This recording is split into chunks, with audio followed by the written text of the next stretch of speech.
I moved into my dream house, but it was waiting for me. Chapter 1: A New Beginning. The sky above the mountains was overcast, painted in a solemn gray that bled into the dense forest below. A cold wind whispered through the trees as Emma Carter tightened her grip on the steering wheel. Her car rumbled up the winding path that led to the small mountain town of Elmridge, her supposed escape from everything. She was tired, not just the kind of tired that sleep could cure, but the kind that hollowed you out. Grief had clung to her for over a year, a parasite gnawing at her sanity, a reminder of what she lost. She didn't talk about the accident anymore, didn't talk about Marcus, or the things she'd seen after. Elmridge was quiet, the kind of place where people still waved at you from their porches, and every corner held a memory that didn't belong to you. Emma barely noticed the gas station, the diner with its peeling paint, or the quaint little bookstore. Her focus was on the mansion that now belonged to her. It stood at the edge of town, wrapped in ivy and shadow. The Victorian house loomed 3 stories tall, its pointed gables piercing the clouds, its windows dark like dead eyes. Time had not been kind to it, but the bones were strong. The structure held a certain mournful elegance, like a queen in exile. She bought it for a fraction of its worth. A fixer-upper. The real estate agent had called it. A fresh start, he'd promised. Privacy. Peace. Emma stepped out of her car and breathed in the cold mountain air. Her boots crunched on gravel as she approached the porch. The wooden steps creaked under her weight, but she didn't flinch. She liked old things. They had history. They had soul. Inside, the air was musty with time. Dust swirled in the slanting light as she stepped into the foyer. A grand staircase coiled upward like a spine. Faded wallpaper clung to the walls, peeling in places to reveal older, darker patterns beneath. Antique furniture still stood in some rooms, draped in white sheets like forgotten ghosts. She wandered through the parlor, the study, the dining room, already imagining how she'd transform them. The silence comforted her. It wasn't the kind of oppressive silence that weighed heavy on the chest, but the kind that allowed thoughts to breathe. Here, there was no noise of the city, no reminders of what had been taken from her, only potential. By nightfall, Emma had unpacked a few essentials and set up camp in the master bedroom. She didn't mind the emptiness. It made her feel small in a good way, like she was part of something larger than herself. She stood at the tall window overlooking the forest and let the quiet seep in. That night, rain began to fall, soft at first, then heavy, drumming against the roof. She curled up under the thick quilt she'd brought with her, a book in her lap, a cup of tea going cold on the nightstand. But as midnight approached, the tone of the house seemed to shift. A sudden thud echoed from the far end of the hallway. She froze, book halfway open, eyes scanning the shadows. Then, another noise, lighter, rhythmic. Thump, thump, thump. Footsteps. She reminded herself it was an old house, which shifted. Foundations settled. Mice could sound like footsteps when you were on edge. She stood, wrapped her cardigan tighter around her, and crept toward the door. She opened it slowly, the hinges moaning a protest. The hallway was empty, still, but the air felt colder. "Get a grip," she whispered to herself. She turned back to the room, closed the door, and paused. Had the chair beside the window always been facing that direction? She didn't sleep much after that. Chapter 2: Whispers in the Floorboards. The first few days in Ashford House were spent in a quiet sort of frenzy. Emma unpacked boxes, cleaned, rearranged furniture, and filled the rooms with the scent of new beginnings. She didn't expect it to feel like a home overnight, but the stillness in the air began to comfort her. The house had a rhythm, a quiet pulse that she was slowly attuning herself to. But as the days passed, something started to unsettle her. It began on the second night. The wind howled outside, a reminder that she was no longer in the city, no longer sheltered by bustling streets and neon lights. The mountains loomed like shadows, watching her.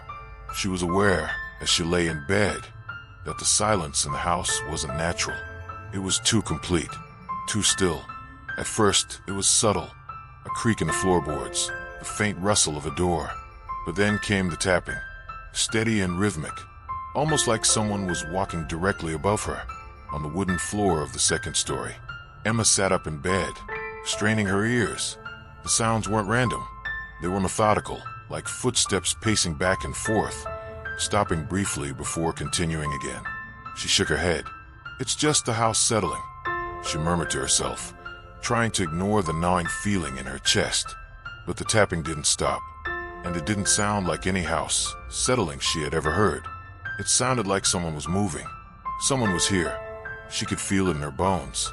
It wasn't the wind or the old structure. There was someone up there. Her heartbeat quickened. She could feel the unease spreading like a cold draft through her limbs. The house had been empty for decades. She had to remind herself of that. There was no one else here. Still, the noise continued. Step, step, step. A pause. Then more steps. It wasn't random at all. Emma pulled herself out of bed, her feet cold against the wooden floor. She walked toward the door and pressed her ear against it. The sounds were louder now, closer. Her pulse raced. Was someone in the house? How can anyone get in? With a trembling hand, she reached for the door handle. She hesitated, just for a moment, and then stepped into the hallway. The house felt different in the dark. It was almost alive. The walls seemed to sigh with every gust of wind outside. She looked up, toward the second floor. There, just above her, was the dark outline of the staircase. The shadows seemed to shift in the dim light. She wasn't sure if it was her imagination, but the air felt thicker, like the house was holding its breath, waiting. The footsteps continued. Determined, Emma made her way toward the staircase. Each step felt like an eternity. She could almost hear her own breath echoing in the silence. As she reached the top of the stairs, the house seemed to hold its breath. The tapping stopped. Emma paused, standing in the middle of the landing. The hallway was long and empty, stretching into the shadows. She looked to the right, to the end of the hall, where the attic door was closed tight. The dark, dusty stairs leading up to the attic seemed almost inviting in their quietness. For a moment, she stood there frozen. She had no explanation for what was happening. But the house was calling her. Something was waiting for her. She could feel it in her gut. Before she could move, a door slammed downstairs. Emma jumped, her heart leaping in her chest. She spun around and hurried back toward the stairs. But there was no one there. The door at the end of the hall remained closed. The house was silent again, except for the pounding of her own heart. She stood there, trying to collect her thoughts. The house was old.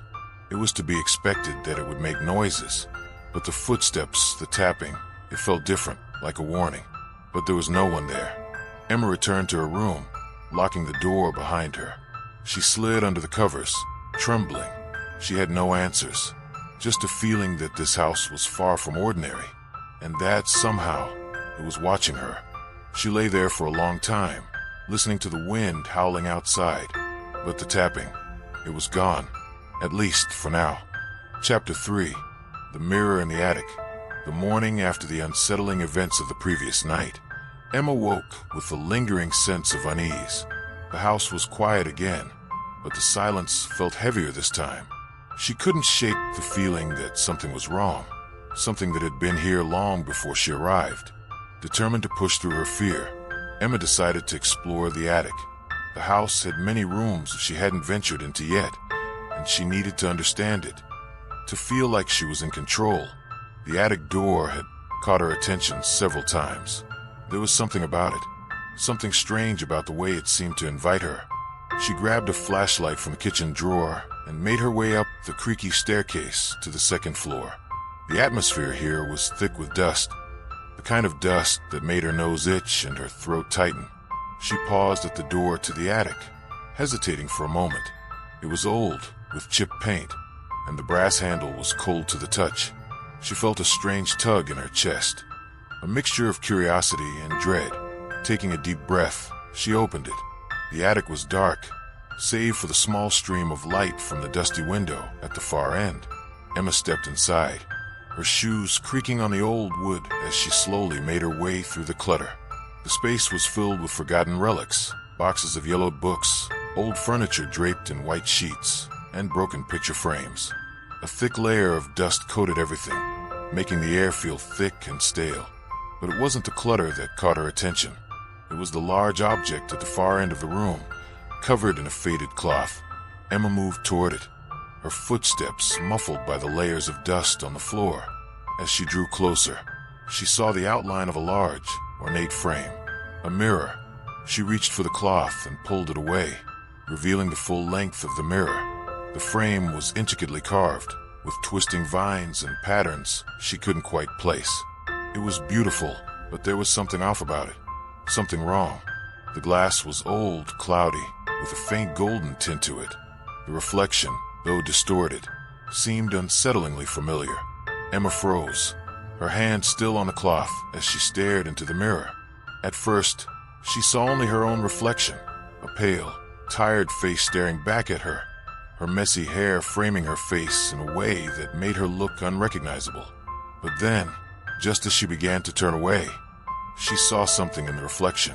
Behind her, it was a figure, just a shadow at first, barely distinguishable from the dark corners of the room. But as she blinked, it became clearer.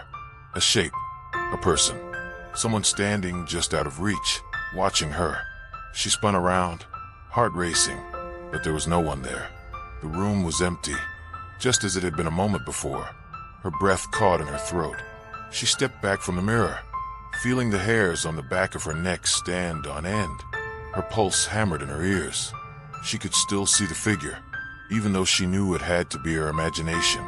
But the reflection, it was different. Her eyes were no longer looking back at her, but instead, they were locked on the figure in the distance. The figure that wasn't there. She could feel the weight of the mirror, like it was pulling her in, like it was calling her. She had no more, but the room seemed to close in on her, the air growing heavier with each passing second. She turned away from the mirror, trying to steady herself. "Get a grip," she muttered under her breath. But even as she spoke, she knew it wasn't just her imagination. Something was wrong with this house, with this mirror. She quickly covered the mirror again, wrapping the cloth around it and securing it tightly. She didn't know why she had done it. Maybe she just needed to shut it out, to forget about it, at least for now. She had already seen too much. As she stepped back into the hallway, the weight of the house seemed to bear down on her once more. The air was thick with tension, and though she told herself it was just her imagination running wild, she knew deep down that the house wasn't just old. It was alive, and it was watching her. Emma closed the attic door behind her and made her way back downstairs, her heart still racing. She couldn't stop thinking about the figure in the mirror, the way it had watched her, the way it had known her. But she couldn't dwell on it. Not now. There was something bigger at play, something deeper than she understood. The house was telling her something, but Emma wasn't sure if she was ready to listen. Chapter 4. Letters from the Forgotten. The days following the discovery of the mirror in the attic were a blur for Emma. She couldn't shake the feeling that something was watching her, waiting for her to make the next move. Each creak of the house, each whisper in the wind, seemed to confirm her worst fears. The house was alive, but it wasn't the kind of life she could understand. The mirror haunted her thoughts, even when she wasn't near it. Every time she passed the attic door, she felt its pull, its presence lingering in the air. But she resisted. She couldn't face it again, not yet. There was still too much she didn't understand. It was on the fourth day after her unsettling encounter with the mirror when Emma stumbled upon something else hidden deep within the walls of the house. She had been exploring the lower level, poking around the old library that smelled of mothballs and ancient paper, when her eyes landed on a small, wooden panel beneath the staircase. It was barely noticeable, tucked away behind an old chair and a pile of dusty books. Her curiosity flared once again, and she couldn't help but reach for the panel. It was small, no larger than a drawer, but there was something about it that seemed different. It didn't match the rest of the house, the old wood of the stairs and the fading wallpaper. It felt new, like it had been placed there just for her to find. She pried it open with a small screwdriver she had found in one of the boxes she had been going through. Inside, she found a small leather-bound box. Her heart skipped a beat. It was old, but in surprisingly good condition. She lifted it from its hiding place and sat down on the floor to examine it. The box creaked open with a sigh, revealing a collection of yellowed, brittle letters tied together with a faded red ribbon. Emma carefully pulled them free. The ink on the paper smudged but still legible. As she read the first letter, she felt a chill sweep through her. The words were simple but chilling. My dearest Margaret, I can feel it now. The house, it has a presence. It grows darker by the day. I see things in the corners of my vision, things that don't belong. I fear I am losing my mind. The whispers have begun, and they are only getting louder. I pray you return soon. I don't know how much longer I can last. Yours always, Helen. The name struck Emma like a bolt of lightning. Margaret, the same name that had appeared in the town's archives, the same name she had seen in the notes. Margaret, the woman who had lived here, and who had, according to the rumors, gone mad. But there was something else in the letter, something unsettling. Helen, another woman. Emma's hands trembled as she read the next letter. It was dated years later, and the tone had changed. Margaret, the house calls to me in my dreams now. I cannot escape it. The whispers have taken root in my mind, and I can hear your voice in my sleep. I fear you have become part of it, just as I have. It is too late, Margaret. We cannot leave. I have seen it, the shadow in the corner. It is waiting for us. Helen, each letter revealed more of the terrifying reality of what had happened in the house. The women were connected, somehow bound to the house and its dark, creeping force. The whispers they spoke of weren't just paranoia. They were real. Emma could feel it as she read. The house had driven them to madness, had twisted their minds. The further she went into the letters, the more she could sense their descent into despair. But the letters didn't stop there. The final letter Emma pulled from the pile was different. It wasn't from Helen or Margaret. It was written in a shaky, frantic hand, one that she immediately recognized. I must end this. The house has claimed me, and I am becoming like the others. The mirror, I must destroy it. I must free us all. It is too late for me, but for you, I pray you find the strength to leave. Margaret. The letter stopped abruptly, as if the person had been interrupted mid-sentence. Emma's mind raced as she tried to piece everything together. Margaret had attempted something, but what? And why had she left a warning?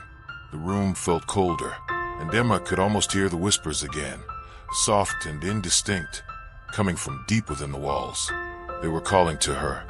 She could feel it now, the oppressive weight of the house surrounding her. It had claimed so many before her, and it wouldn't let her leave. She had to understand. She had to know what had happened to Margaret and Helen, why they had been driven to madness. She had to know how to stop it before it took her too. Her gaze lingered on the letter, on the trembling handwriting. She had no choice now. She had to go deeper, uncover the secrets buried beneath the house's floorboards and in its walls. She had to find Margaret, or whatever was left of her. Emma quickly gathered the letters and placed them back in the box. She knew her next move. She had to find the mirror again, the key to unlocking everything that had happened in this house. It was calling to her, just as it had called to Margaret, and Emma had no choice but to answer. Chapter 5. A room that wasn't there. The air in the house had become oppressive, thick with an unseen weight that pressed on Emma's chest. After the discovery of the letters, her sense of dread had deepened. Every corner of the mansion seemed to be holding its breath, waiting for her to uncover its secrets. The house, once merely a dream of escape, had morphed into a nightmare she could neither escape nor comprehend. The next day, Emma was determined to get answers. She could feel it. She was getting closer to the truth. There was something hidden in this house, something buried so deep that it couldn't remain concealed for much longer. The attic, the mirror, the letters, each clue led to the same place, but she couldn't shake the feeling that there was more, something she had missed, something that would explain it all. That afternoon, as she was exploring the upper floors, Emma came across a door she swore hadn't been there before. She had passed this hallway dozens of times, but today it was different. The door was wooden, unmarked, with an intricate iron handle that glinted in the low light of the house. Her breath caught in her throat. It was impossible. She had walked this way before, and this door hadn't existed. It wasn't even listed in the house's blueprints. But now here it was, as real and solid as the rest of the house. For a moment, Emma stood frozen, her hand hovering over the door handle.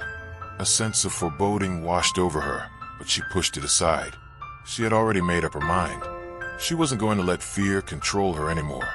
The house was playing tricks on her, trying to make her doubt her own senses. But she would not let it win.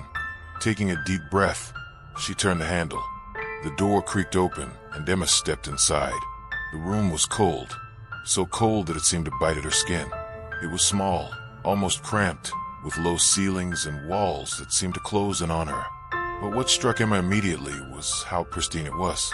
It was untouched, as though it hadn't been disturbed in decades. The furniture was all there, an antique crib, a rocking chair by the window, and a dusty old lamp on the small bedside table. But the strangest part? Everything was frozen in time. Not a speck of dust, not a single change. It felt wrong. The room smelled of old wood and faint traces of something sweet, like flowers that had long since wilted. The walls were covered in faded wallpaper, a soft floral pattern that seemed almost too delicate for such a place. A child's room, Emma thought, but the oddness of it was too perfect, too preserved to be real. Emma stepped further into the room, her eyes scanning the untouched furniture. It was all so wrong. She didn't know why, but she could feel it deep within her. This room didn't belong to the house. It was a room from another time, from another life. As she moved toward the crib, she noticed something on the wall above it. Faint scratch marks, like clawing. At first, she thought it might have been the work of a restless animal, but as her eyes focused on the marks, she realized they were too deliberate, too controlled. She reached up to touch the wall, her fingers brushing over the faded wallpaper. The moment her skin made contact, the temperature in the room dropped even further. It was as if the house itself was reacting to her touch. Suddenly, a low, almost imperceptible sound echoed through the room, a soft whisper that seemed to come from nowhere. Emma spun around, her heart racing in her chest. "Margaret," she whispered, though she wasn't sure why the name had slipped from her lips. The whisper came again, a voice so faint it was barely there at all, like a breeze in the night. "Help me." Emma froze. Her skin prickled with cold sweat, and her breath caught in her throat. She wasn't alone in the room. The voice, barely audible, almost lost to the air, was unmistakably feminine. It wasn't Helen. It wasn't Margaret. It was something else. She moved quickly, her eyes scanning the room for any sign of the source of the voice. But there was nothing. No figure, no shape, just the room, the crib. As she took a step toward it, her foot brushed against something soft. A blanket, but not just any blanket. This one was stained with something dark. Emma knelt down, her fingers trembling as she touched the fabric. The stain was old, dried, but it was there. Blood. Her heart hammered in her chest as she reached for the blanket, slowly pulling it back.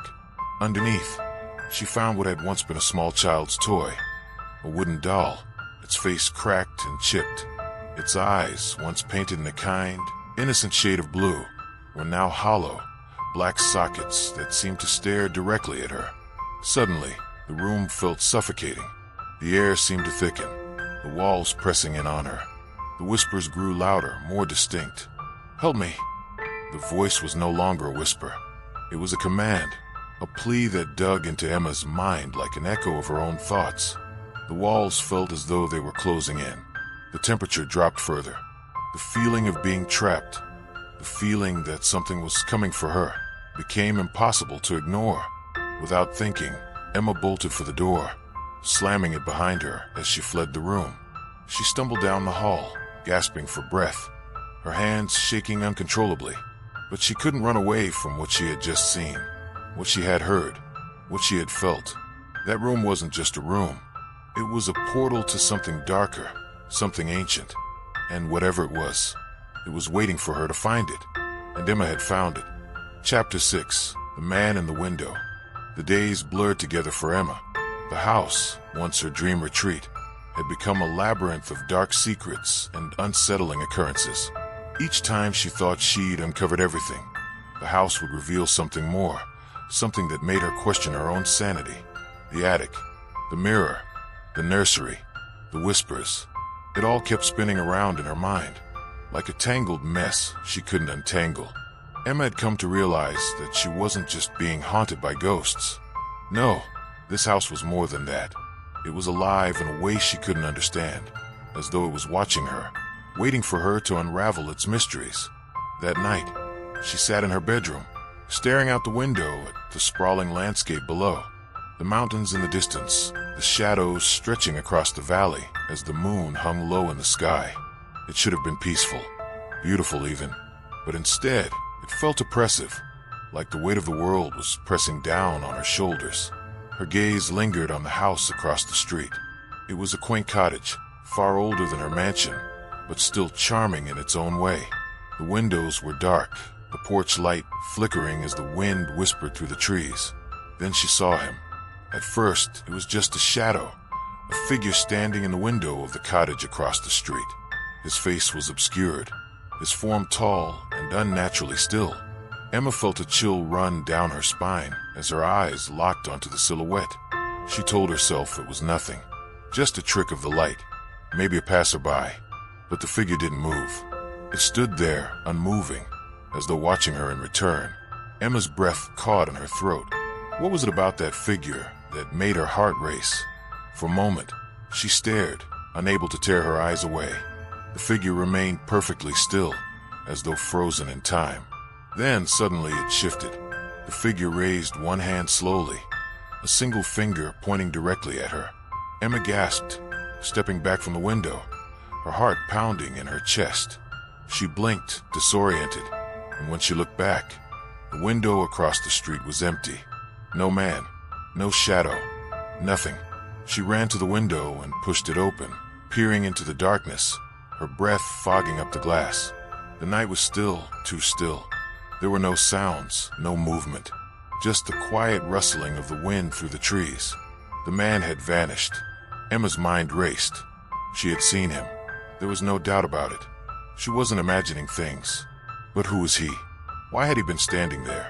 And why had he pointed at her? Her thoughts were interrupted by a knock on the door. Emma, the voice of her neighbor, Mrs. Parker, echoed from the other side. "Are you all right? You've been up there for hours. I brought you some soup, dear." Emma took a deep breath, trying to steady her racing heart. She quickly closed the window and made her way to the door. When she opened it, Mrs. Parker stood in the doorway, holding a steaming bowl of soup in her hands. The older woman smiled warmly, but Emma could see the concern in her eyes. "I'm fine," Emma lied, forcing a smile. "Just lost in thought." Mrs. Parker didn't seem convinced, but she nodded and stepped inside. She set the soup down on the small table by the window and glanced toward the stairs. "Have you had any more trouble with the house?" she asked gently. Emma's heart skipped a beat. She wasn't sure how to answer. She hadn't mentioned the strange occurrences to anyone, didn't even know how to begin. How could she explain that the house was alive, that it was watching her, manipulating her thoughts? Instead, she simply shook her head. "No, just a little distracted." Mrs. Parker looked at her with an expression that seemed to hold more than just concern.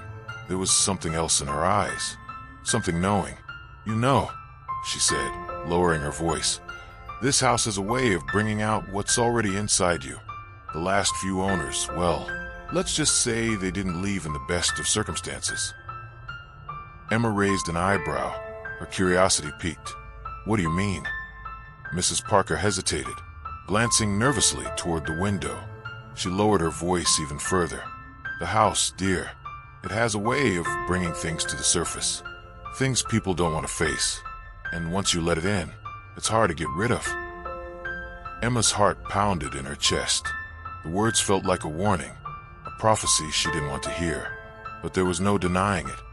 She had already felt the house's grip on her, the creeping unease, the whispers in the walls, the cold fingers of dread that seemed to follow her everywhere.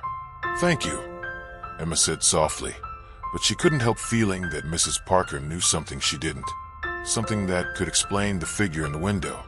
Mrs. Parker smiled kindly and left, but Emma couldn't shake the feeling that something was horribly wrong. As the door closed behind her, Emma turned back to the window. Her gaze instinctively drifted toward the cottage across the street. And this time, she wasn't imagining it. There, standing in the window once again, was the man. He pointed at her once more, and this time, his mouth moved. But no sound came out. Emma's pulse quickened. Was he trying to tell her something? Was he warning her? Or was he part of the house's sinister game? She didn't know, but she was about to find out. Chapter 7. Sleepwalking Shadows. The days continued to drag on, each one blending into the next. Emma couldn't shake the sense of foreboding that had settled into her bones. The house was like a dark, oppressive force, slowly seeping into her soul. It whispered to her in the silence, tugging at her sanity. It was impossible to ignore the eerie feeling that the house had become a living, breathing entity, watching, waiting, manipulating. But the strangest thing of all was the way her mind was starting to unravel. She couldn't explain it. She had no memory of what happened. But every morning she awoke in strange places within the house. Sometimes she found herself standing in front of the mirror in the attic, her eyes glazed over as though in a trance. Other times, she'd wake up in the nursery, or beside the basement door, staring at the darkness beyond. It had started with small things. Missing time, gaps in her memory. She'd go to bed in her room, and when she woke up, hours would have passed. Her feet would ache, as if she had been walking around for hours. But she hadn't, or so she thought. It wasn't until one morning that she realized what was happening. Emma woke up in the attic again, sitting on the floor, her back against the cold wall. Her clothes were rumpled, her face pale with a sheen of sweat. She couldn't remember how she'd gotten there, but there she was, in front of the mirror, staring at her own reflection, the reflection that no longer seemed like hers. Her hands trembled as she reached for the mirror. She could feel her heart pounding in her chest. There was something wrong with the glass, something that made her skin crawl. She wasn't alone. She never was. The figure behind her. She gasped and spun around, but there was no one there. No man, no shadow, just the empty, dust-filled attic. Her breath came in shallow gasps as she stood up, looking around the room. She felt a presence, a coldness in the air that wasn't there before. The walls seemed to close in on her, the space growing tighter with each breath she took. Her mind raced, but she couldn't find an explanation. There was no logical reason for this. She stepped toward the mirror again, her reflection staring back at her with vacant eyes. But something had changed. Her reflection wasn't following her movements. Instead, it remained motionless, its face locked in a twisted grin. She stumbled back in horror, her pulse hammering in her ears. She turned away from the mirror, her mind reeling. What was happening to her? Why did it feel as though the house was taking control of her thoughts, her very actions? She couldn't stay there any longer. She had to get out. But as she reached the door, a loud creak echoed through the attic. She froze, heart in her throat, as she slowly turned toward the sound. The door, her only means of escape, had slammed shut by itself. She rushed to the door, but it wouldn't budge. The walls, the house, everything seemed to be closing in on her. Her panic heightened as she pressed her ear to the door, trying to hear anything on the other side. But there was nothing. No sound, no movement, just silence. Then she heard it, a whisper. Emma. The voice was soft, almost a breath against her ear, but it was unmistakable. It was calling her name. Her hands trembled as she reached for the door handle, but before she could touch it, the whispering voice spoke again, closer this time. Emma, you belong to the house now. The words echoed in her mind, reverberating through the empty attic, sending a wave of dread through her chest. She turned in a panic, her eyes scanning the room, but no one was there. There was no one, just the cold, empty space around her. The whisper continued, come back to me. Emma's mind raced, her thoughts a whirlwind. She tried to shake the voice out of her head, but it wouldn't stop. The house was calling to her, pulling her in, like a force she couldn't resist. She turned back to the mirror. It was waiting for her. The reflection grinned at her, its mouth stretching unnaturally wide. Its eyes were dark, empty voids, staring back at her with an intensity that chilled her to the core. "Come back to me, Emma. We're waiting for you," she screamed, her voice raw and desperate. The sound of it reverberated off the walls, but there was no answer. No one came, and in that moment, Emma realized something she had feared since the beginning. She wasn't in control anymore. The house had her. It had taken her, mind and body, and now there was no escape. Her breath quickened as the house seemed to close in around her. The walls pressed in, the floorboards creaked, and the attic felt smaller, tighter, suffocating. And then, just like that, she was standing in front of the mirror again. The voice, once soft, now roared in her ears. "You're mine." Emma's reflection was no longer a reflection. It was Margaret, and Margaret wasn't done with her yet. Chapter 8. The house is listening. Emma barely slept that night. Her mind was a whirlwind of confusion and terror. She couldn't shake the feeling that the house was watching her, listening to her every move. The walls felt like they were closing in, and every creak of the floorboards made her skin crawl. It was as if the house had become sentient, aware of her every thought, her every fear. She had to leave. There was no other option. But every time she tried, the doors wouldn't open, the windows were sealed shut, and the air grew heavier, making her feel trapped. The house knew what she was thinking, and it didn't want her to go. It wanted her to stay, to be part of it. The whispers that had haunted her for weeks now had become impossible to ignore. At first, she thought they were just her imagination, the house settling in its old age. But no, they were something more. They were real. As Emma sat at her desk the next morning, trying to write, trying to focus on something normal, her recorder, which she had been using to document her experiences, began to pick up strange noises. She had set it down on the desk, just for a moment, but when she pressed play, there was something unmistakable, a whisper, faint but clear. Emma, her blood ran cold. She rewound the recording, listening again, but it wasn't her voice. It wasn't anyone she knew.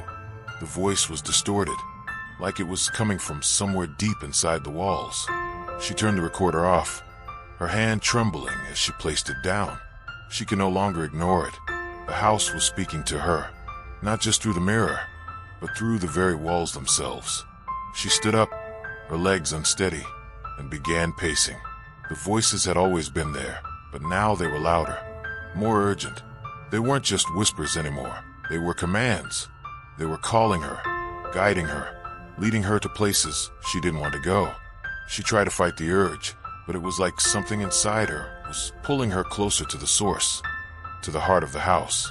The house had always felt alive, but now it felt suffocating, like it was breathing, inhaling and exhaling, each breath wrapping itself around her like a noose. She could feel the presence in the air, thick and oppressive, as if the house itself had a will, a desire to possess her. A sudden noise from upstairs made her jump. The footsteps were unmistakable, the same slow, deliberate steps that she had heard countless times before. But this time they were closer. The footsteps were at the top of the stairs.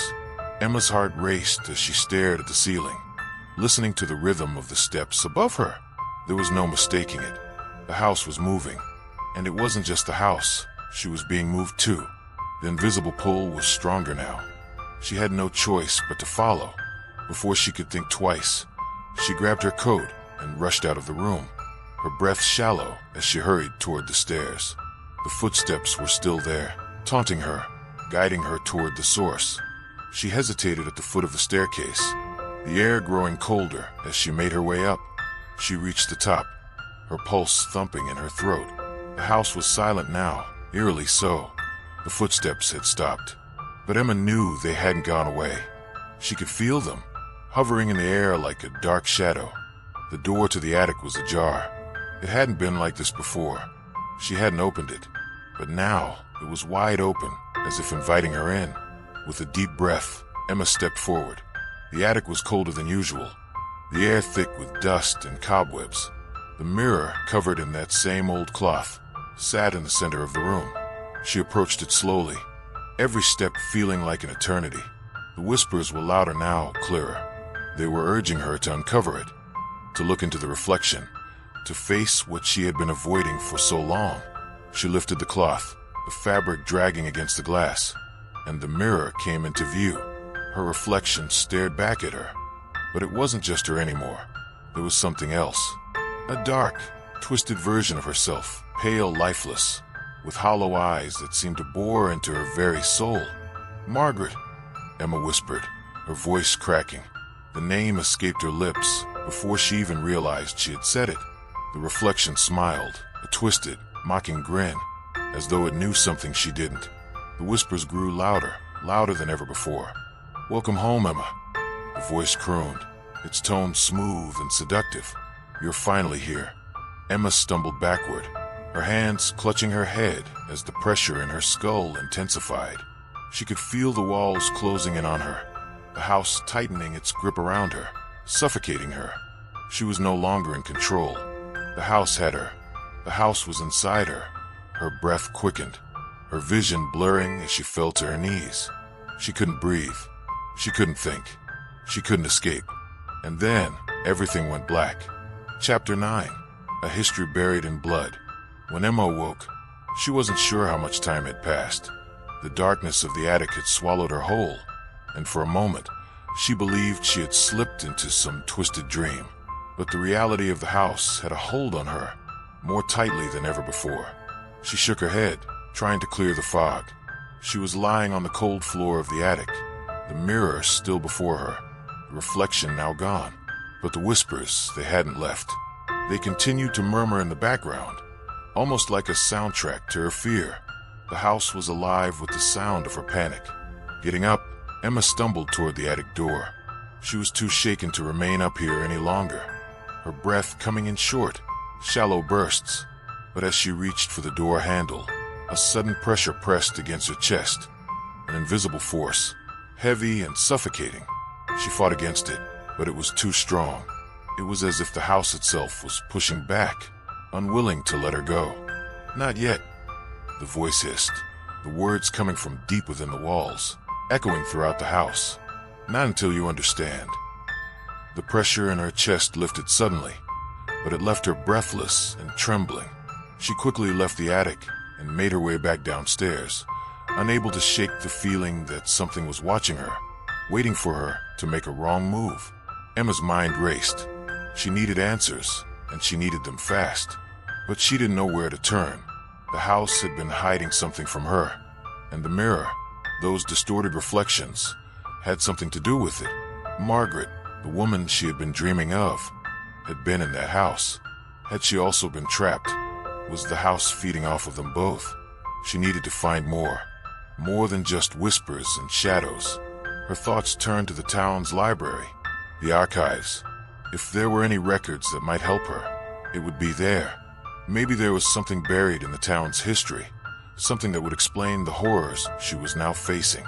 With a newfound determination, Emma drove to the library, her hands gripped tightly to the steering wheel. The day felt heavier than it should have, the air thick with an unspoken dread. The library was located just on the outskirts of town, an old brick building with ivy crawling up the sides, as if it were slowly being swallowed by the earth itself. She entered the library, and immediately, chill ran down her spine. The shelves were stacked high with old books, their spines cracked and weathered. Dust hung in the air like a forgotten memory. She approached the front desk, but the librarian, a frail woman with sharp eyes, seemed to recognize her the moment she stepped inside. "You're looking for answers, aren't you?" the librarian said, her voice soft but knowing. Emma froze. She hadn't said a word, but the woman's eyes held an unsettling amount of understanding. It was as though the town itself had been waiting for Emma to come, for her to uncover what had been buried for so long. I don't know what I'm looking for," Emma said, her voice shaking. "But something's wrong. I feel like I'm losing myself." The librarian nodded slowly, her eyes distant. "The house you're living in, it's not just a house. It's built on blood, a history buried deep, hidden from the world." "Blood," Emma repeated, the word hanging in the air. The librarian reached under the desk and pulled out a thick, old tome. Its leather cover was cracked, and the pages inside were yellowed with age. She slid it across to Emma, her gaze unwavering. "You need to know about what came before you. about what the house was built on. It's all in here. With trembling hands, Emma opened the book. It was filled with accounts from the late 1800s, accounts that detailed the construction of her very home. But as she read, her heart sank. The house had once been a sanatorium, a place where the sick and the broken were brought to be cured. But what was once a place of healing had become a place of torment, where patients were subjected to unethical experiments. Emma read of Dr. Edmund Hale, a man obsessed with the idea of transcending death, of unlocking the mysteries of the human soul. His experiments had involved the use of hypnosis, isolation, and, most disturbingly, soul transference. The patients, they were never allowed to leave. Their bodies became nothing more than vessels for something far darker.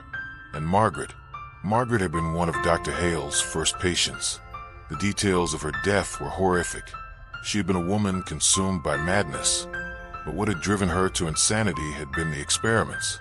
Dr. Hale had used her as a test subject, trying to transfer her soul to a mirror in the hopes of achieving immortality. But something had gone terribly wrong. The house had absorbed her soul, trapping her in the reflection. Emma's hands shook as she put the book down. Her stomach twisted in knots. The house had been built on the suffering of countless souls, all lost in a never-ending cycle of pain and torment. And now it was Emma's turn. She was part of it. She had unknowingly stepped into Margaret's shoes. With a heavy heart, Emma stood up and made her way to the door. But as she turned the corner to leave, the librarian's voice stopped her. "Remember, Emma," the librarian said softly, "the house is always listening. It wants you. It wants your soul." Emma didn't know whether the warning was real or just another figment of her imagination, but as she left the library, she felt a shiver run down her spine. The house was waiting for her. It had always been waiting for her. Chapter 10, The Awakening of Margaret. Emma arrived back at the house, just as the last rays of the sun dipped behind the mountains. The quiet of the evening was almost unbearable. The air had turned colder, and the wind whispered through the trees as though trying to tell her something she wasn't sure she wanted to hear. Inside the house, the atmosphere felt thicker. The air pressed against her chest, suffocating her as she climbed the stairs toward the attic. The mirror, the cursed object she had discovered, was still there, its dark reflection seeming to pull her in even now, even when she knew better. There was something about it that called to her, something more than curiosity. It was as though the mirror was the key. But to what? She had learned about Margaret, the woman who had died in this very house, and whose soul was said to be trapped in the glass. But she wasn't the only one. There were others, so many others whose lives had been sacrificed in the pursuit of immortality. Her mind buzzed with the information from the library. The horrifying realization of what Dr. Hale had done to those poor souls, and the twisted way the house had absorbed their suffering, was nearly enough to drive her mad. Yet somehow, it wasn't the history of the house that unsettled her the most. It was Margaret. Emma couldn't explain it. Margaret's face haunted her dreams, her whispers echoing in the depths of her mind. It was as if they were connected somehow, their fates intertwined. And the more Emma learned, the more she felt like she was becoming a part of the house's history, a part of its darkness. As she entered the attic, the temperature dropped sharply. The mirror was there, covered in dust and cobwebs, but Emma felt no need to remove the cloth. It was already too late. The house had made its decision. She was already being consumed.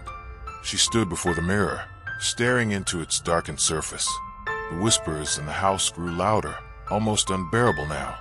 "Come closer," they urged, urging her to look deeper. "You belong with us, Emma." For a moment, she hesitated, but then something in her broke. She had to know what it all meant. She had to understand what had happened to Margaret, to the other victims, to herself.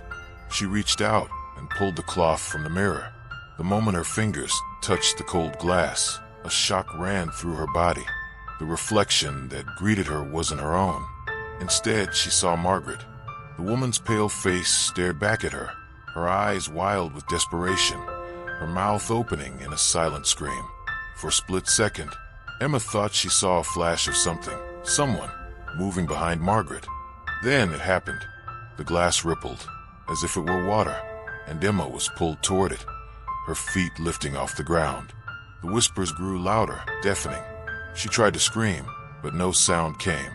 The mirror was no longer a reflection. It was a portal, and through it, Margaret's spirit reached out to her. "Help me," Margaret's voice whispered, her breath fogging up the glass. "You're the only one who can free me." Emma felt a wave of terror crash over her. She tried to pull away, but her hands were frozen to the mirror's surface, as though an invisible force held her captive. Margaret's face twisted in pain. "The ritual failed," she whispered urgently, her eyes wild with fear. "You have to finish it. You have to bring me through. The house won't let me go until you do." The room spun around Emma as the house seemed to close in on her. The walls creaked, the floorboards groaned, and the very air seemed to throb with a dark energy. Emma's breath quickened, and she felt a pressure building in her chest. It was as though the house was tightening its grip on her, suffocating her, trying to force her into submission. She tried to pull herself away from the mirror, but it was no use. The glass was like a black hole, pulling her in deeper. Margaret's face seemed to grow closer, her eyes full of fear and pain. Emma could hear the woman's voice inside her head, demanding her to help her cross over. But Emma knew better now. She knew what had happened to Margaret, what had happened to all the others. The house wasn't just trapping souls, it was feeding off them. It wanted more, and Emma had become its newest prey. In the distance, Emma thought she saw a figure standing at the door to the attic. It was a man, tall, pale, and wearing a dark suit. His face was obscured, but his presence radiated power. He wasn't real. He couldn't be. "Help me," Margaret's voice echoed again. "You have to finish what Dr. Hale started. The ritual. It's the only way." Emma's heart raced as she realized the man in the doorway was no mere illusion. It was Dr. Hale. His dark presence lingered like a shadow over everything, and it was clear now that he was not gone. He was still here, a part of the house, a part of its curse. The man who had started it all was now the one who controlled the fate of all who entered. "Emma," the voice called again. "Come closer." Her mind reeled as everything around her started to blur. The mirror had become a portal, not just for Margaret's soul, but for the darkness that had been buried within the house for so long. And now, Emma was caught in its web, unable to escape, unable to breathe. The whispers grew louder, but Emma couldn't make them stop. The glass had become her prison. Margaret's voice had become her jailer. And somewhere in the depths of the house, Emma knew there was no way out. Chapter 11, Cracks in Reality. Emma woke to a strange stillness in the house. The oppressive atmosphere that had plagued her since her arrival seemed to have deepened overnight, settling into every crevice, every corner. The weight of it pressed against her chest as though the walls themselves were pushing in on her. It was more than just the house. It was as if something inside her had changed. She tried to shake off the feeling as she made her way downstairs, but the house seemed to mock her attempts at normalcy. The creaks of the floorboards beneath her feet sounded like echoes from the past, too loud and unsettling. She couldn't tell if it was just the house making noise, or if it was her mind unraveling. The air was thick, charged with something she couldn't name. A buzzing in her ears, like the sound of a hive swarming just outside her consciousness. As she passed through the hallway, she noticed something out of place. A chair that had been left perfectly still was now tilted, as though someone had been sitting in it recently. But no one had been there. She froze. Her heart thudded painfully against her ribs as a sudden wave of dizziness overtook her. The room around her seemed to warp, the edges of her vision distorting. It was as if reality itself was starting to splinter, like the walls were crumbling apart in slow motion, revealing something far darker lurking behind them. Her mind raced, trying to process what she was seeing. What was happening to her? Was it the house? Was it Margaret? Or was it something far worse? Something she had yet to fully comprehend? She staggered into the living room, her hands gripping the back of the couch for support. Her reflection in the old mirror hanging on the wall caught her eye. It wasn't just the mirror's warped glass. It was her own face, staring back at her with a blank expression. But that wasn't right. She had just smiled, hadn't she?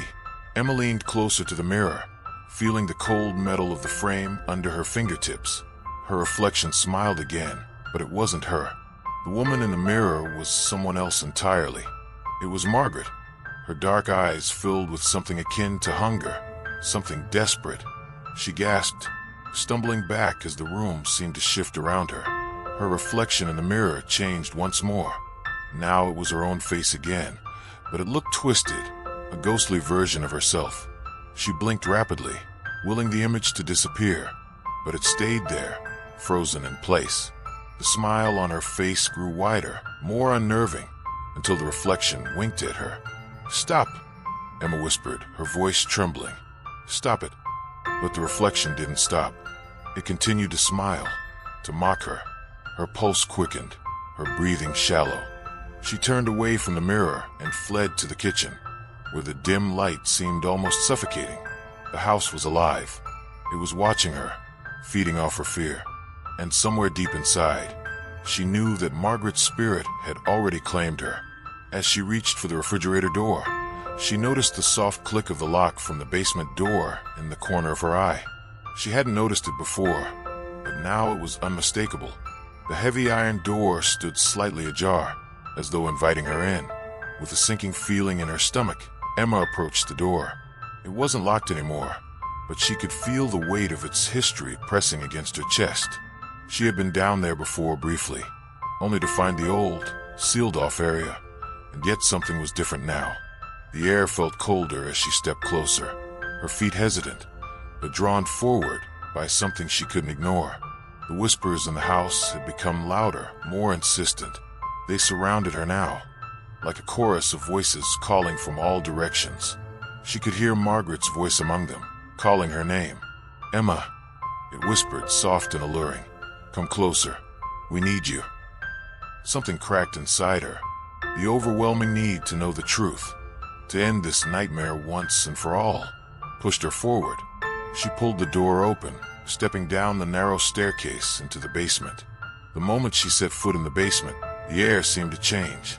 It was thick with the smell of earth and decay, and the temperature dropped sharply. Her breath came out in a visible cloud, but she didn't hesitate. She had come this far.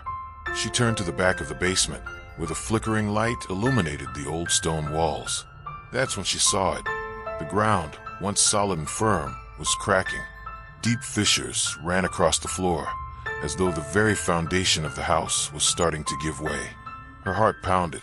It was happening again. The cracks in the floor, the cracks in her reality.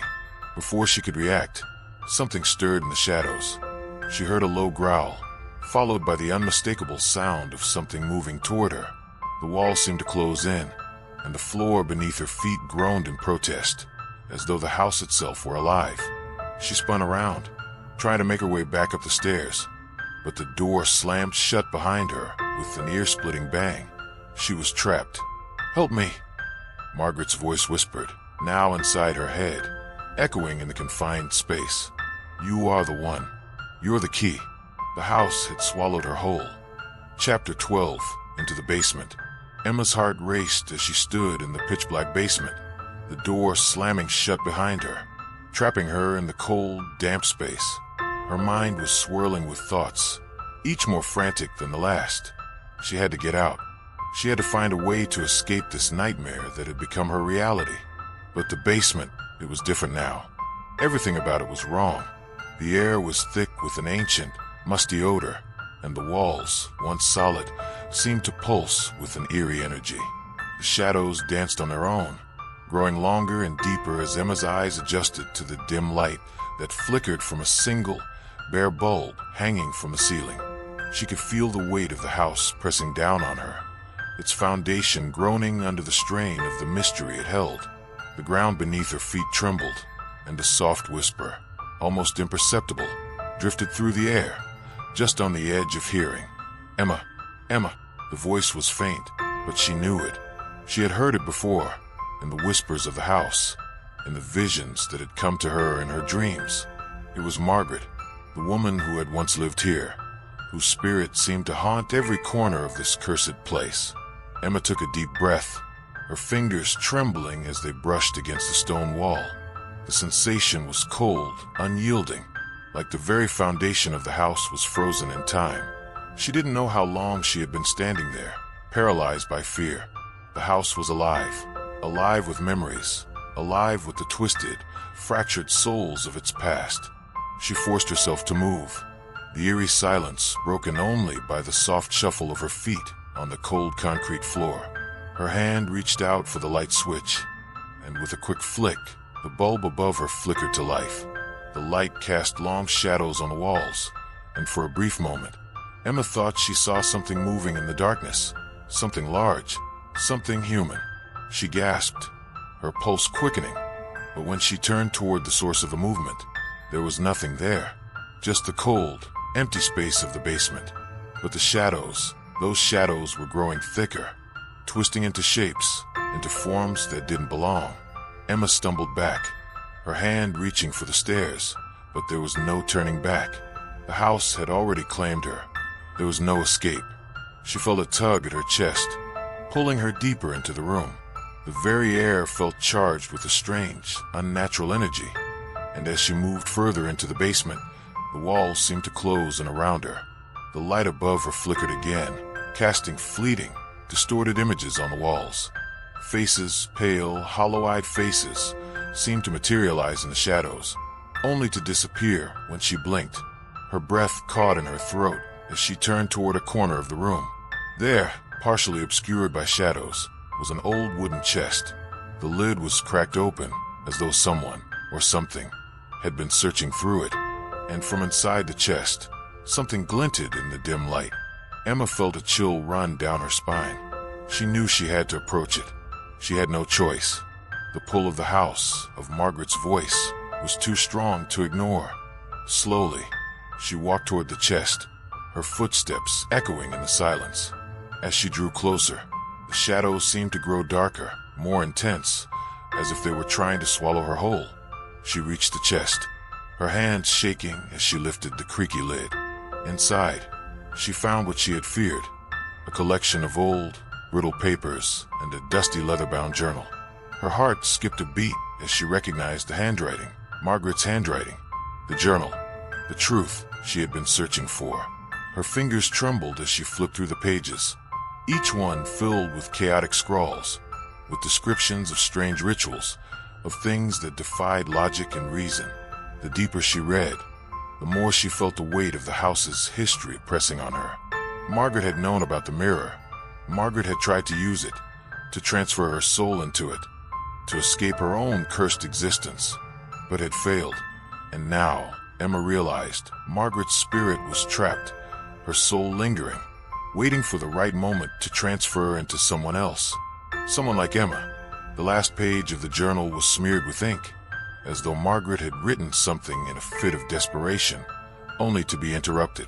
The words were barely legible, but Emma could make out the faint outline of one sentence. "You are the key, Emma. You are the one who can set us free, or condemn us all." Emma's heart pounded as the weight of the words sank in. She was the key. She had been brought here for a reason. The house had been waiting for her, for the moment when it could consume her, when it could use her as the vessel to finish what Margaret had started. The walls closed in on her once more. The whispering intensified. The shadows grew darker, and the air grew colder. Emma's vision blurred as she stumbled backward, the journal slipping from her fingers and crashing to the ground. Then she heard it, a low, guttural growl from somewhere in the darkness. She wasn't alone. Chapter 13, Possession or Madness. The days that followed were a blur of confusion and terror. Emma had never felt so disconnected from her own mind. Was she losing herself? Was the house truly breaking her? Or was something far darker taking control? She couldn't tell anymore. The lines between reality and nightmare had begun to blur so completely that she wasn't sure which side she was on. Each night, the whispers grew louder, more demanding. The house had a voice now, a deep, insistent murmur that filled every corner of her mind. Every time she tried to fall asleep, it would creep into her dreams. Margaret's face, contorted in pain, appeared in the mirror, staring at her with desperate eyes. It was like Margaret was calling her, trying to pull her deeper into the darkness that had consumed the house. But Emma wasn't sure if it was Margaret's influence, or if it was just her deteriorating sanity. Was she just another victim, or had she become something more? The thought that she might already be possessed gnawed at her, keeping her awake at night, her heart racing with panic. She tried to tell her friends, but they only grew concerned. "Emma, you've been through a lot. Maybe it's time to leave this place," Rachel, her childhood friend, said one evening over the phone, her voice filled with concern. "I can't leave, Rachel. You don't understand. Something's happening here. The house, it's alive," Emma insisted, but her words felt hollow. The doubts had crept into her own thoughts, too. Could it be that she was simply cracking under the weight of everything? "Emma, you sound different. Are you sure you're okay?" Rachel asked, her voice growing more worried. "I'm fine. I just need to figure this out myself," Emma said quickly. Though she wasn't sure she believed it herself, her mind was spinning with fear, the house's oppressive presence constantly looming over her, suffocating her thoughts. Every morning, she would wake up closer to the mirror. Every step she took felt heavier, as though the house had begun to settle into her bones, its darkness becoming her own. One night, as Emma sat in the dimly lit living room, staring at the faded photo of Margaret she had found earlier, she heard it, a low whisper from behind her. "Emma, it's time." She spun around, but the room was empty. Only the shadows seemed to move in the corner of her vision, and the air felt thick with something she couldn't explain. "Who's there?" she demanded, her voice trembling. Nothing answered, but she knew it was the house, speaking through the walls, the floors, the very air. It was alive, and it was watching her. Emma's breath caught in her throat as she stood, unable to shake the sense that something was watching her from the shadows.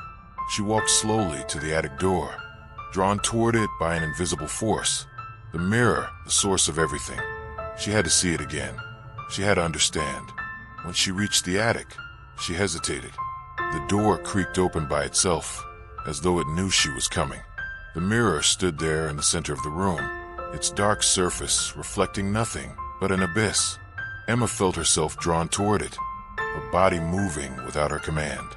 She knew she should stop, but her legs carried her forward, as though they were moving on their own. She reached out and touched the mirror, cold glass sending a jolt of electricity through her. The reflection didn't change at first, but then slowly it began to shift. Emma saw her own face, pale and gaunt, but something was wrong. Her eyes weren't hers anymore. They were darker, deeper, filled with something evil. She recoiled in shock, but before she could pull away, her reflection smiled, a twisted, malicious grin that was not her own. "Emma," the reflection whispered, its voice distorted and hollow. "You've always been mine." With a scream, Emma jerked her hand back, but the mirror's hold was stronger than she had realized. She felt as if she was being pulled into it, her body lurching forward. She could feel the icy fingers of Margaret's presence clawing at her mind, trying to break through. "Let go," Emma screamed, but her voice was drowned out by the whispers growing louder. "This is my house. You are mine." She stumbled backward, breaking free from the mirror's pull, but she knew the truth now. The house had already taken her. Margaret's spirit was inside her. She could feel it in her skin, in her bones, and the way her heartbeat had quickened to match the rhythm of the house. The transformation had begun. Falling to her knees, Emma's mind reeled as the darkness around her pressed in tighter. Her body trembled as she gasped for air, but the whispers didn't stop. "No," she cried out, but the words were futile. The house had claimed her. It had taken her soul, and now there was no turning back. Chapter 14. The Ritual. Emma's world had become a prison. The house no longer felt like a home, but an extension of her own soul. It was as though her every thought was intertwined with the walls, the floors, and the ancient timbers that groaned with each passing moment. It had taken everything from her, her peace, her sanity, and now, she realized, it was after her very identity. Margaret's spirit was no longer a whisper in the corner of her mind. It was a voice that rang out in her thoughts, filling every crevice with the chilling promises of what was to come. every night.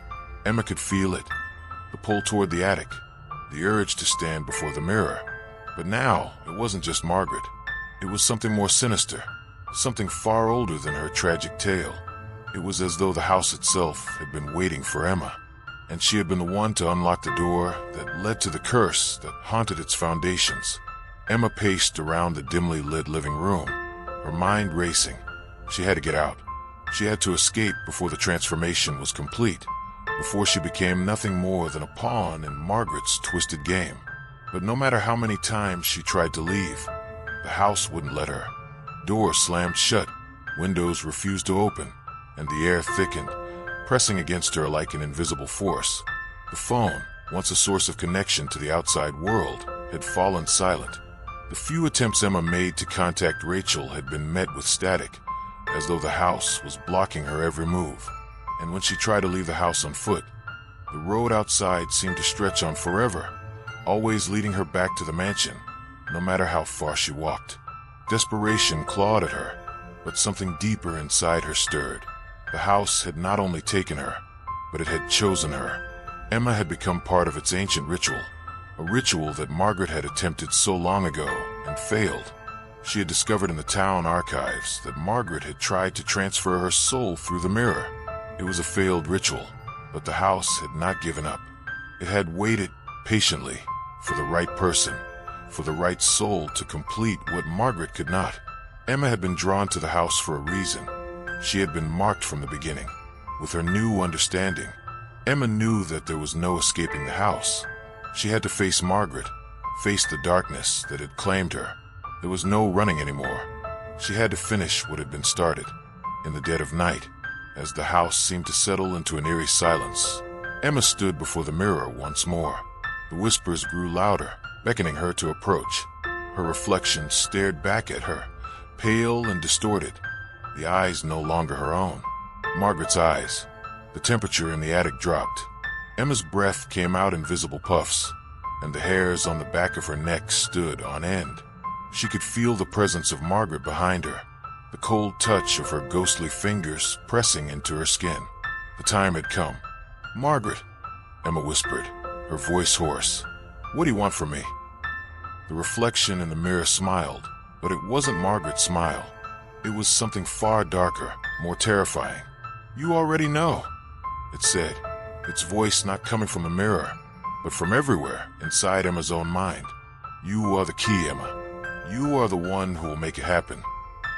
Emma's heart hammered in her chest as she stared into the mirror, the world around her seeming to fade into darkness. The house groaned, as though it were alive, feeding off her fear, urging her to proceed. With trembling hands, Emma reached out to touch the mirror once more. The cold glass was like ice against her skin. As soon as her fingers made contact, the room seemed to tilt, spinning wildly. The mirror distorted, rippling as if the very fabric of reality were being torn apart. Emma's vision blurred. She felt as if she were being pulled into the mirror itself, the boundaries between her body and the glass beginning to merge. It was happening, the ritual, the transfer of souls. "You will be mine," the voice whispered, a low, guttural sound. "I will be free. You will be me." Emma struggled, fighting against the pull. Her body was weak, her mind slipping further into Margaret's influence. But there was one thing she still had, the one thing Margaret had never counted on. Emma was not just a victim. She was a fighter, with a strength she didn't know she still possessed. Emma pulled her hand away from the mirror, staggering backward. The glass seemed to shudder, the image of Margaret's twisted face flickering in and out of existence. For a brief moment, Emma saw herself, not as the hollow-eyed reflection, but as she truly was, terrified, but still alive. With all her might, Emma smashed the mirror, shattering it into 1,000 pieces. The room filled with the deafening sound of breaking glass, and the whispers stopped, leaving only the ringing silence in their wake.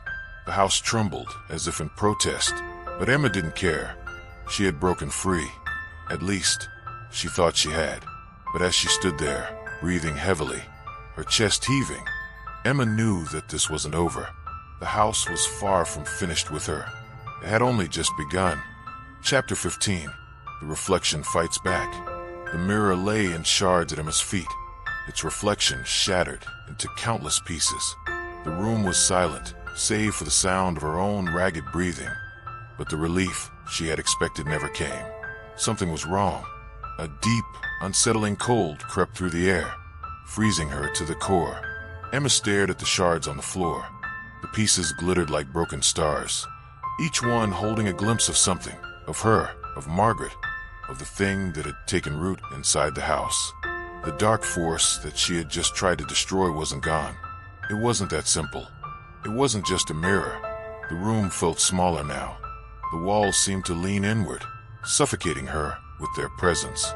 She looked up, and there, in the doorway, stood the twisted figure of Margaret. The figure was not just a ghost. It was the embodiment of everything dark and evil that the house had created. A part of Emma's mind screamed, but her body froze in place, her legs unable to move. Did you think it would be that easy? Margaret's voice was no longer a whisper. It was loud, clear, almost triumphant. The voice echoed off the walls, as if the house itself was speaking through her. You think you can destroy me? You think you can break this cycle? Emma opened her mouth to speak, but no words came out. Panic surged through her chest, but she held her ground.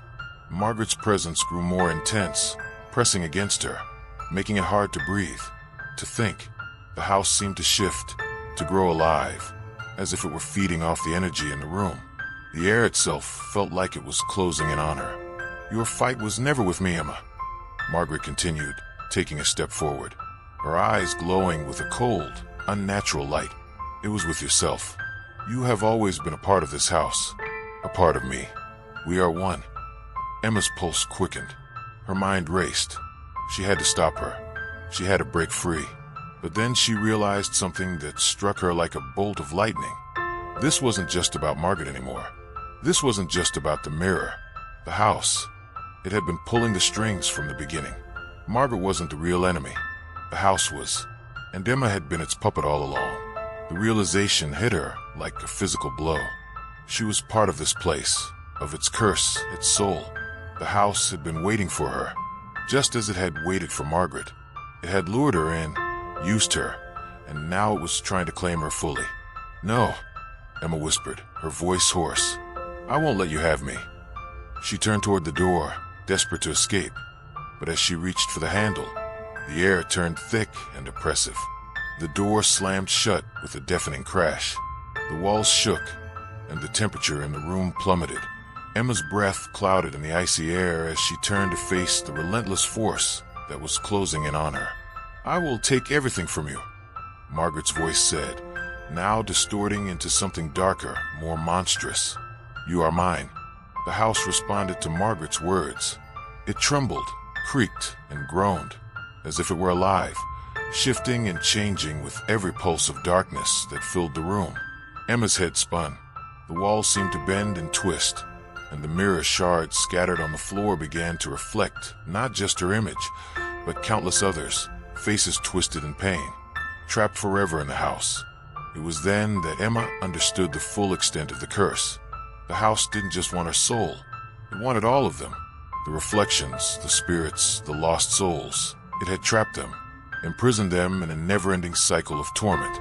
Margaret had been the first, but Emma wouldn't be the last. She was the next in line. You're not real, Emma shouted, though her voice trembled. You're just part of this nightmare. I can break it.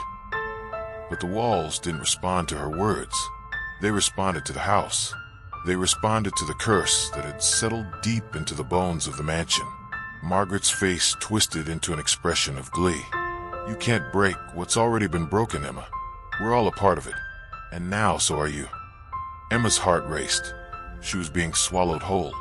The house was closing in, the darkness suffocating her. The pressure was unbearable. And then, in the midst of the chaos, she remembered the journal, the one she had found buried in the basement. The journal that spoke of the ritual, the mirror, and the curse. It was her key. She had to use it. She had to finish what Margaret had started. Her hands shaking, Emma dug through the pile of broken glass on the floor, searching desperately. She found it, the journal. She ripped it open, scanning the pages, searching for the words that would end this. The words were there. A simple incantation. A way to break the curse. To free herself and the others from the house's grip. But it was too late. The room exploded with a deafening crack. Emma felt a surge of power ripple through her, and the darkness around her screamed as it twisted and writhed, consuming the room. The mirror shards flickered with light, then shattered into thousands of pieces. The house groaned and shifted. Emma's vision blurred as the walls closed in, and the light around her flickered. She was drowning in darkness, but her resolve burned brighter than ever. "I will not be your prisoner," she said through gritted teeth. And then everything went black. Chapter 16, What Remains. A month passed. The town had returned to its normal rhythms, and life seemed to go on as if nothing had happened. The mansion, however, stood silent at the edge of the mountains, as though time itself had paused within its walls. The shadows remained, but their whispers had quieted, yet their presence lingered. Emma Carter's name was rarely spoken anymore. Some said she had left, some said she had gone mad. The house, however, had other plans. Its power didn't fade, it didn't vanish, it only shifted. Inside the old Victorian mansion, the air was heavy. Dust hung in the corners, undisturbed by the passage of time, as if waiting for someone. It had been months since Emma had stood in front of the broken mirror, staring into the abyss of her own reflection. But the house was never truly silent. One bright morning, a family arrived. The newest owners, a couple with a young daughter, had moved in. They were eager to make this house their own, to erase the years of history that seemed to haunt it. But the house had no intention of being forgotten. As they stepped inside, the floor creaked beneath their feet. The air was cool, even in the summer heat. The young daughter, Ellie, skipped ahead, exploring the dark hallways with wide eyes. She reached the attic door, the same one Emma had discovered long ago. The door creaked open, as if inviting her in. Ellie climbed the stairs, her footsteps light but full of curiosity. She didn't know about the dark history that lay beneath the mansion's surface. She didn't know about the woman who had come before her, the woman who had fought to escape the house's grasp, only to be consumed by it. She didn't know what was waiting for her. When she stepped into the attic, the first thing she noticed was the mirror. It was still there, untouched, as if waiting for her. The glass was cracked but still held its dark, mesmerizing allure. She didn't know why, but she felt drawn to it. She approached slowly, her reflection flickering in the broken surface. She stopped in front of it, staring at her own face. But something was off. The reflection didn't smile. Instead, it watched her, its eyes cold and knowing. Ellie felt a shiver crawl up her spine, but she couldn't tear her eyes away. She felt a presence behind her, a whisper, soft and insistent. The room seemed to close in, the air heavy with something ancient. And then Ellie saw it. Emma's face, faint at first, began to form behind her reflection. Her eyes wide, her mouth frozen in a silent scream. The face was not her own, but it was too familiar. "Hello, Ellie," a voice said from behind her. Ellie spun around, her heart racing, but no one was there. The attic was empty. Still, she couldn't shake the feeling. Something had watched her, something had been waiting for her, and she wasn't alone. The mirror of the house they hadn't forgotten. The cycle continued. The mansion claimed new victims, new faces to fill the void left by the ones who had come before. Ellie backed away from the mirror, her breath catching in her throat. She wasn't sure what she had seen or what had spoken to her, but the fear in her heart was undeniable. The house had claimed another. As she ran downstairs to find her parents, the attic door slammed shut behind her. The house whispered, as it always had, a quiet promise echoing through the empty hallways. And somewhere, far within the mansion's walls, Emma's reflection smiled.